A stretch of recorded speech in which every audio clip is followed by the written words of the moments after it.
Hey, all right. I hope you're having a great day. So, I want to revisit a topic that I shared yesterday in my stories, where I told the story about how this past weekend I was talking with a friend who told me about not that long ago she got a pay increase, but her manager, when they delivered the news, basically did it in under a minute in like one or two sentences. Very short, not a lot of feedback, not a lot of guidance, just, oh, by the way, more like matter of fact, oh, by the way, you got a pay increase. So, at least they got the pay increase. But I was talking and thinking about yesterday, and I shared this in the stories. Like that's a missed opportunity for a manager, and what would lead a manager to not take advantage of delivering good news and give feedback to an employee along the way? And I was hoping to get some feedback, and I did. I got a few good comments. I'm going to share two of them, along with an idea that I have that I was looking for. Why do you think a manager may not, might have a block, they might have a mental and emotional block, they might not have ever learned how to deliver news like that, how to give good guidance and support to a team member.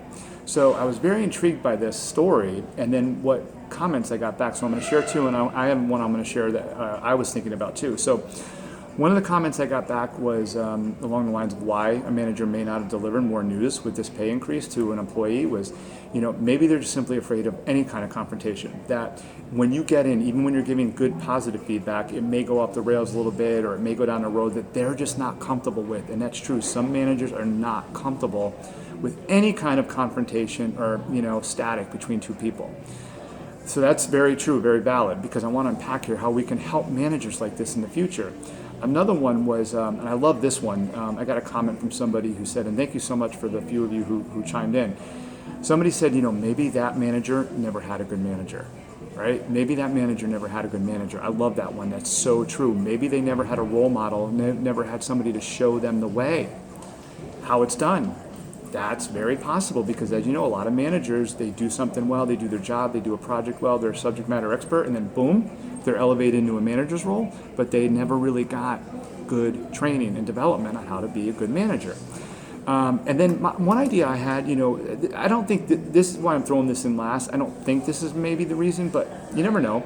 Is that some managers, I met people like this, they were always an overachiever. That manager may have been an overachiever, be an overachiever. They've always gone above and beyond expectations.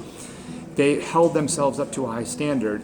They never really had to motivate themselves or inspire themselves. So now they therefore don't know how to motivate and inspire other people on their team, because they've always been an overachiever and just gotten things done and risen up, and that may be the case. So I'm taking some of this input. Again, thank you for the people who commented, and this is an opportunity to teach and share with managers. As I go into companies, I'm going to keep this story and this situation in the back of my mind, and I'm going to say, this is a way I can help leaders, emerging leaders, managers in your organization, the ones who have difficulty even delivering good news, guidance, support to team members. This is where we can tackle some of these problems and help develop your leaders, who then bring that out to their team, and everybody benefits.